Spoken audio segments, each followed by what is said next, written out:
dans leur maison, dans leur famille. Si je peux dire, au-delà des boutades, ce qu'il faut faire, c'est toujours d'avoir très clair que la télévision, c'est une moyenne qui entre dans la famille complète.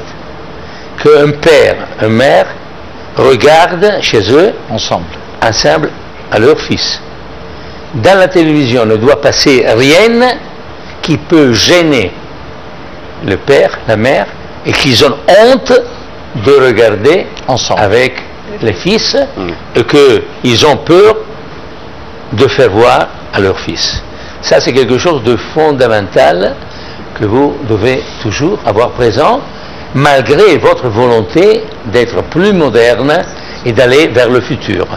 Il faut aller vers le futur, mais avec des racines très claires, dans votre passé et dans votre tradition, dans votre culture. Avec des racines claires, absolument. Des racines claires, bien sûr.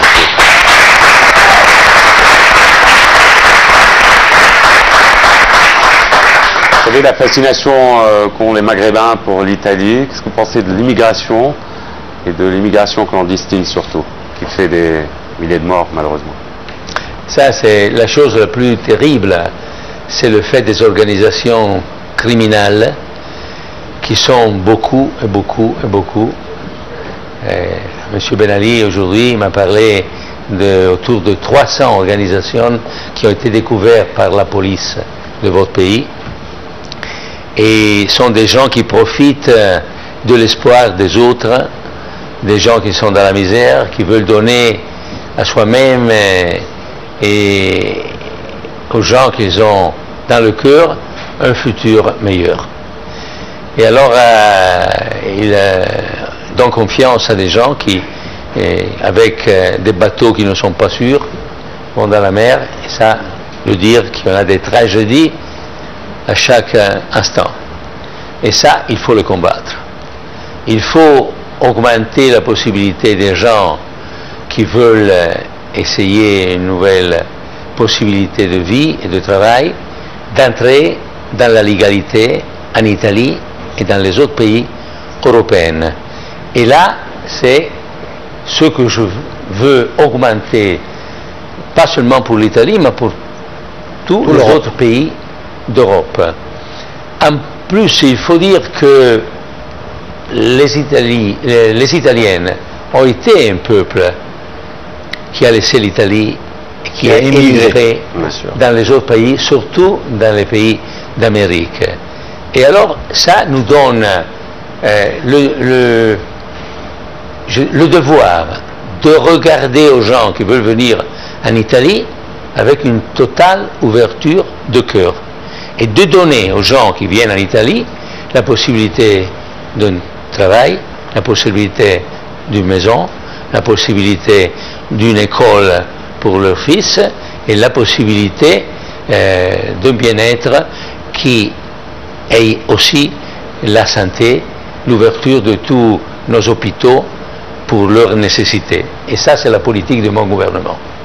Vous êtes incroyable, Monsieur le Président, je ne peux pas m'en empêcher. Est-ce qu'on peut applaudir tout ça, parce que c'est rare, très rare de tomber sur des personnes qui arrivent à s'adresser aux gens comme ça, pour ne pas dire au peuple et puis aux Maghrébins au jour d'aujourd'hui. Comment vous faites pour avoir ce genre de discours? Comment vous faites pour y croire?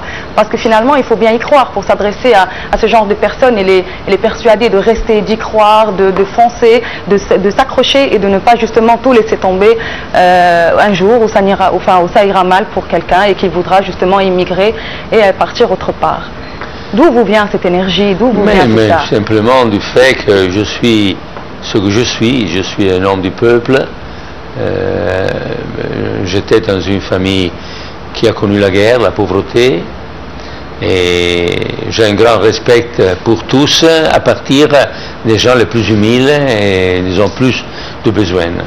Et ça, c'est quelque chose qui fait part de ma nature et de mon éducation et de ce que j'ai appris dans la famille dans laquelle j'étais et dans les écoles que j'ai fait. J'ai étudié, pour 8 ans chez les Salésiens, qui sont une congrégation qui a entre le devoir, celle d'aider les gens qui ont besoin d'être aidés. Et ça, il faut le faire. En plus, en étant homme de gouvernement avec une responsabilité de gouvernement, la chose la plus importante que je pense un gouvernement doit faire, c'est d'aider ceux qui ont besoin. Et aussi dans ce moment difficile dans l'économie mondiale, dans une crise qui est grave, ce que je dis pour la première fois quand je parlais de la crise, c'est l'État ne laissera en arrière personne. Et c'est ce qu'on a fait jusqu'à ce moment en Italie. On n'a personne qui va perdre son travail, qui est resté seul sans aide. L'État donne à qui n'a plus un travail le 80% de ce qu'il gagnait avant. Il donne la possibilité d'une école pour une nouvelle professionnalité et il donne tous ceux desquels une famille a besoin pour ne pas rentrer dans la misère. Et c'est ce que je dis à tous mes collègues européens, c'est ce que je dis à tous mes collègues de l'Occident.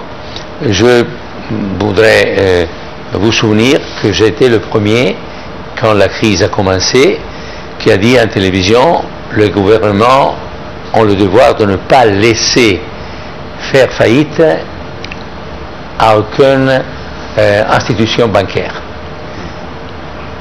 En Amérique, l'administration Bush avait laissé faire faillite Lehman Brothers et des autres banques. Et là a commencé la tragédie. 2 jours après, c'était le 10 octobre, je suis allé en Europe et j'ai eu une fière bataille avec mes collègues, surtout les collègues des pays de l'Est, qui étant des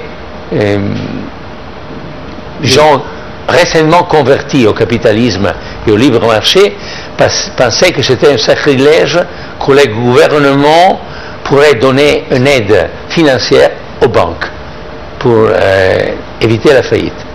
On a gagné la bataille avec le Premier ministre de France, Nicolas Sarkozy, qui était à côté de moi.